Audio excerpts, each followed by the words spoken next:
سلطنت مغلیہ کا پانچواں شہنشاہ شہاب الدین محمد شاہ جہاں اول۔ شہاب الدین محمد شاہ جہاں اول یا مرزا شہاب الدین بیگ محمد خان خرم، پیدائش 5 جنوری 1592، وفات 22 جنوری 1667، سلطنت مغلیہ کا پانچواں شہنشاہ تھا جس نے 1628 سے 1658 تک حکومت کی۔ شاہ جہاں کا عہد مغلیہ سلطنت کے عروج کا دور تھا اور اس دور کو عہد زریں بھی کہا جاتا ہے۔ 1658 میں شاہ جہاں کو اس کے بیٹے اورنگزیب عالمگیر نے معزول کر دیا۔ شاہ جہاں کی تعمیرات سے دلچسپی اور اس کے عہد میں تعمیر ہونے والے تعمیری شاہکار آج بھی قائم ہیں۔ اسے مغلیہ سلطنت کا عظیم ترین معمار شہنشاہ یا انجینئر شہنشاہ بھی کہا جاتا ہے۔ شاہ جہاں کی وجہ شہرت تاج محل اور ممتاز محل سے اس کی محبت کی داستانیں ہیں۔ نام و شجرہ نسب: شاہ جہاں کا اصل نام خرم جبکہ کنیت ابو المظفر ہے۔ لقب اعلیٰ حضرت صاحب قرآن ثانی ہے۔ مورخین نے اختصار سے کام لیتے ہوئے یہ نام تاریخ میں لکھا ہے۔ اعلیٰ حضرت صاحب قرآن ثانی ابو المظفر شہاب الدین محمد خرم شاہ جہاں اول۔ مکمل نام مال کا بات یوں ہے: شہنشاہ سلطان العظم والخاقان المکرم ملک السلطنت اعلیٰ حضرت ابو المظفر شہاب الدین محمد شاہ جہاں اول، صاحب قرآن ثانی، بادشاہ غازی ذل اللہ فردوس آشیانی، شہنشاہ سلطنت الہندیہ والمغلیہ۔ شاہ جہاں کے والد جہانگیر تھے، دادا اکبر اعظم اور پردادا ہمایوں تھے، جبکہ سکر دادا بابر تھے۔ نسب یوں ہے: شہاب الدین محمد شاہ جہاں ابن نور الدین جہانگیر ابن جلال الدین محمد اکبر، بادشاہ ابن نصیر الدین محمد ہمایوں، بادشاہ ابن ظہیر الدین محمد بابر۔ والدین: شاہ جہاں کے والد مغل شہنشاہ جہانگیر اور والدہ جگت گوسائیں تھی۔ جگت گوسائیں راجہ ادھیش سنگھ کی بیٹی تھی جس سے جہانگیر نے 26 جون 1586 کو شادی کی تھی۔ حلیہ و مشابہت: شاہ جہاں کا قد میانہ تھا اور رنگ گندمی تھا۔ اس کی پیشانی کشادہ، بھویں ابھری ہوئی، ناک کسی قدر جھکی ہوئی لیکن ستواں، آنکھیں چمکدار اور بھورے رنگ کی لیکن پتلیاں سیاہ تھیں۔ آواز شیریں تھی۔ فصاحت کے ساتھ فارسی زبان بولنے پر اس کو قدرت حاصل تھی۔ باپ دادا کے برعکس اس کی داڑھی متشرع مسلمانوں کی داڑھی جیسی دراز تھی۔ ہاتھ نہ تو بہت دراز تھے نہ بہت چھوٹے۔ دست راست کی 4 انگلیوں پر تل تھے جو نیک فال کی علامت سمجھے جاتے تھے۔ اس لحاظ سے وہ شاہانہ اقتدار کے لیے موزوں سمجھا جاتا تھا۔ ولادت: شاہ جہاں کی ولادت بروز بدھ 30 ربیع الاول 1000 ہجری مطابق 5 جنوری 1592 کو دارالسلطنت لاہور میں ہوئی۔ شاہ جہاں کی ولادت ان کے دادا اکبر اعظم کی حکومت کے 36ویں سال میں ہوئی۔ اس وقت لاہور مغل سلطنت کا دارالسلطنت تھا اور مغل شہنشاہ اکبر اعظم 1586 سے ماہ مغل شاہی خاندان کے یہیں مقیم تھا۔ پیدائش کے چھٹے روز جہانگیر نے اپنے والد جلال الدین اکبر کو مدعو کیا تاکہ وہ نوزائیدہ بچے کا نام تجویز کرے۔ شہنشاہ اکبر نے نوزائیدہ بچے کا نام خرم رکھا اور رقیہ سلطان بیگم کے حوالے کر دیا گیا کہ وہ اس کی تربیت کر سکیں۔ شاہ جہاں ابتدائی ایام سے ہوش سنبھالنے تک اور ہوش سنبھالنے کے بعد 3 سال تک رقیہ سلطان بیگم کے زیر سایہ پروان چڑھتا رہا۔ تعلیم: شاہ جہاں کی عمر جب 4 سال 4 ماہ 4 یوم ہوئی تو اسے مکتب بٹھایا گیا اور اس خوشی میں غالباً مروجہ شان و شوکت کے مطابق جشن منایا گیا۔ شاہ جہاں کے پہلے استاد ملا قاسم بیگ تبریزی تھے جو مرزا جان تبریزی کے شاگرد تھے۔ ان کے علاوہ ممتاز عالم دین اور علوم عقلیہ کے ماہر اور صوفی منش انسان بھی تھے۔ مرزا قاسم بیگ تبریزی کے بعد شاہ جہاں کے اتالیق حکیم علی گیلانی مقرر ہوئے جو مشہور طبیب اور گراں قدر خوبیوں کے حامل تھے۔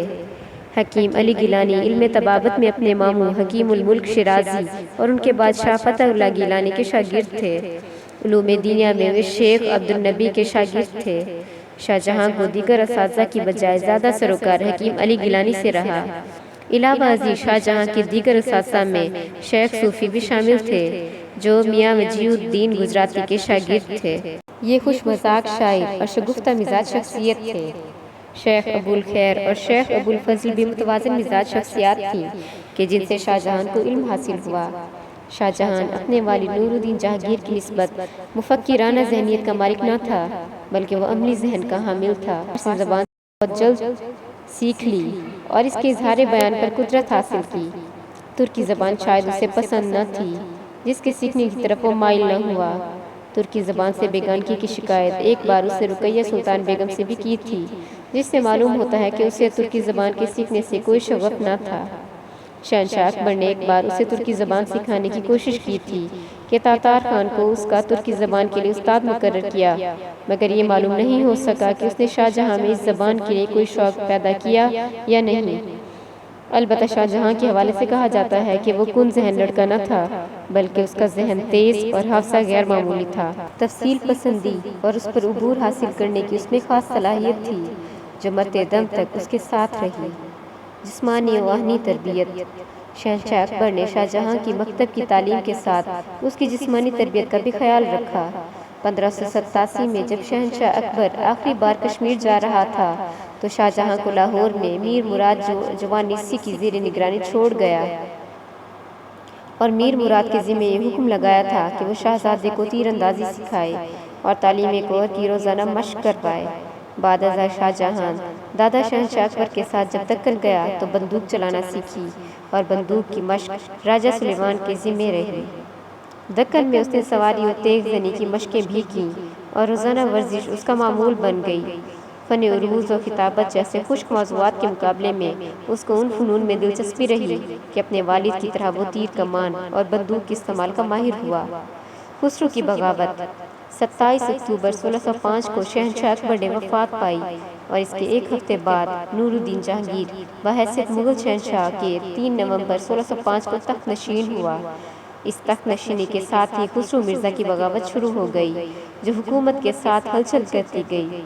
خسرو 6 اپریل 1606 کی شام کو آگرہ سے بہانہ کر کے نکل گیا کہ وہ شہنشاہ اکبر کی قبر پر جا رہا ہے، لیکن وہ پنجاب کی طرف بڑھا اور راستے میں اس کو حسین بیگ بدخشی اور عبد الرحمن مل گئے۔ خسرو کے فرار سے جہانگیر پریشان ہوا اور شیخ فرید بخاری کو حکم دیا کہ باغی خسرو کا پیچھا کرے۔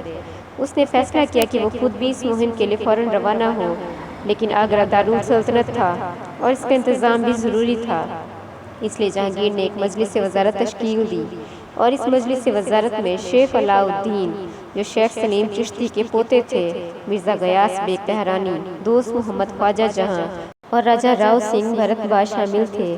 شاہ جہاں کو اس مجلس کا صدر بنایا گیا۔ یہ شاہ جہاں کے لیے عوامی رابطے کا پہلا موقع تھا۔ سودرا کے مقام سے خسرو کی جلد گرفتاری کے ساتھ بغاوت دم توڑ گئی اور 1607 میں خسرو کو آگرہ کے قلعے میں اندھا کر کے قید کر دیا گیا۔ 1616 سے 1620 تک وہ ابو الحسن آصف خان کی تحویل میں رہا۔ 1620 میں وہ شاہ جہاں کی تحویل میں دے دیا گیا اور 26 جنوری 1622 کو شاہ جہاں کے حکم پر خسرو کو دکن میں قتل کر دیا گیا۔ ملکہ نور جہاں۔ ملکہ نور جہاں شہنشاہ جہانگیر کی چہیتی ملکہ تھی۔ جہانگیر نے اس سے 25 مئی 1611 کو نکاح کر لیا اور وہ شہنشاہ جہانگیر کی قانونی بیوی تسلیم کی گئی اور بعد ازاں کارہائے حکومت میں مشیر بھی ثابت ہوئی۔ ملکہ نور جہاں ممتاز محل کی پھوپھی اور ابو الحسن آصف خان کی بہن تھی۔ ازدواج۔ جنوری 1610 میں شہنشاہ جہانگیر نے شاہ جہاں کی نسبت مرزا مظفر حسین صفوی خانوادہ شاہ اسماعیل ایران کی لڑکی قندھاری بیگم سے کر دی تھی۔ حالانکہ اس سے قبل شاہ جہاں کی نسبت ارجمند بانو بیگم سے ہو چکی تھی۔ قندھاری بیگم بعد میں محل میں موجود رہی اور شاہ جہاں نے اسے اپنی بیوی کی حیثیت سے اپنائے رکھا۔ یہ معاملہ مورخین کے لیے زیادہ مشکوک نظر آتا ہے۔ قندھاری بیگم سے شادی مزید 1 سال مؤخر کر دی گئی اور بعد ازاں ارجمند بانو بیگم سے شادی کر دی گئی۔ 30 جنوری 1607 کو شاہ جہاں کی نسبت ابو الحسن آصف خان کی بیٹی ارجمند بانو بیگم سے ہو چکی تھی، جس سے بعد ازاں ممتاز محل کے نام سے پکارا گیا۔ اس وقت شاہ جہاں کی عمر محض 15 سال تھی۔ اس نسبت کے 5 سال بعد 30 اپریل 1612 کو آگرہ میں رخصتی عمل میں آئی۔ یہ عقد انتہائی کامیاب ترین رہا اور تاریخ میں ایک مثالی جوڑے کے نام سے یاد کیا گیا۔ یہ عقد 19 سال قائم رہا اور ممتاز محل شاہ جہاں کی چہیتی بیوی کے طور پر اپنی حیثیت قائم رکھنے میں برقرار رہی۔ گوہر آرا بیگم کی پیدائش کے کچھ ہی گھنٹوں بعد 17 جون 1631 کو ممتاز محل اس دنیا سے رخصت ہو گئی۔ ممتاز محل کو اولاً برہان پور میں امانتاً سپرد خاک کیا گیا اور بعد ازاں تاج محل کی تعمیر مکمل ہو جانے کے بعد اس کی قبر کشائی کر کے اسے تاج محل میں دفن کیا گیا۔ 23 اگست 1617 کو شاہ جہاں نے تیسری شادی عبدالرحیم خان خانہ کی بیٹی سے کی جو دکن میں سر انجام پائی۔